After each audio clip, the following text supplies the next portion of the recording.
Alrighty, almost done. This is problem 14. A little bit more of a tricky one. But what we're going to do here is try to make it look a little bit more manageable. Whenever you approach with a problem with a denominator like this and you see the square root, you start to freak out. But remember, the square root is just x to the power of something, like you have x squared here. So we can always rewrite it. But, whoops, while we have a denominator here and we have a plus sign separating, we can split it up into two different parts, two fractions here. That's what we're going to do. So let's rewrite our integrand first. Let me erase all this notes. Let's see. So 6x squared over square root x. And it's a plus 7 over square root x. And we have our integral from 1 to 9. And we're just going to rewrite it once more to make it look a lot bit easier. Oh, dx. Can't forget that. We're going to have 1 to 9, 6x squared. And we're going to change the square root to x to the power of 1/2 because that's the equivalent. I always love to do that. It makes it a lot more manageable what you're dealing with. And we're going to split this up into two different integrals while we're at it. 7 over x to the 1/2 dx. There we go. We can pull out some constants here we see, so we can rewrite that as well. 6 integral from 1 to 9 x squared minus x to the 1/2 dx plus 7 integral 1 to 9 1 over x to the power of 1 over 2. And lastly, we can simplify this a little bit more. So now when we have a fraction of two equivalent x's, we can just subtract the exponents. So 2 minus 1/2 is just going to be 3/2. So talking about that right now, I'm just going to erase it from here. And then x 3/2. Save on some space. Now we can start integrating. Or wait, let's do one more little change here. We can move this x 1/2 up to the top, but if we move it up to the top, we gotta put a negative sign on it. So we move it up there, x to the negative 1/2. Now we can start integrating.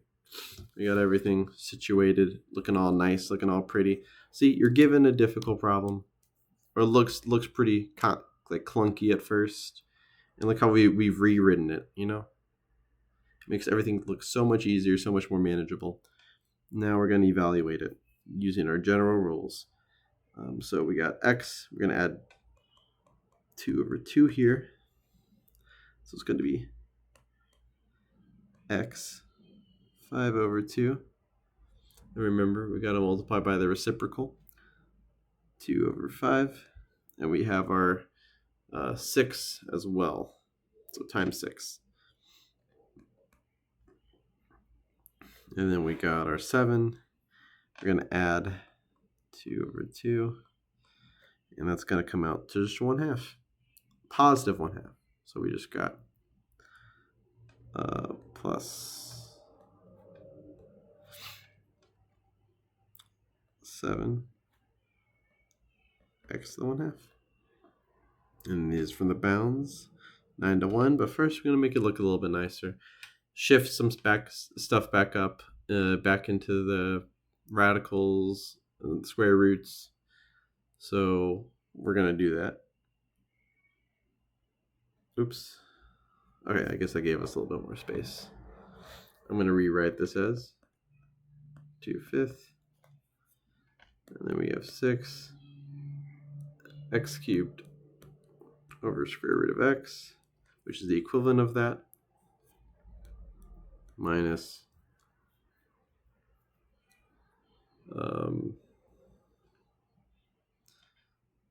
it should be, oh, I forgot something here. Forgot to multiply by the reciprocal. See? Even if you manage everything, it's still you have a mistake. So there we go. We got that 2 over there now. minus 2, 7, square root of x. Now all of that from 9 to 1.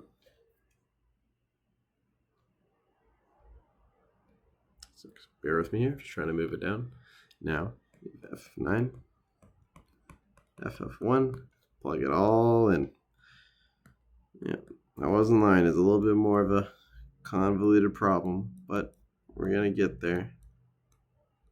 See, some of these square roots, they cancel out nicely too. Let's get these brackets going.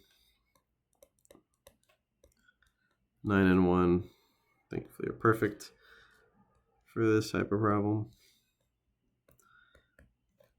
Just gonna get it written all down. Square root of 1's just 1. And 1 cubed anything is just 1.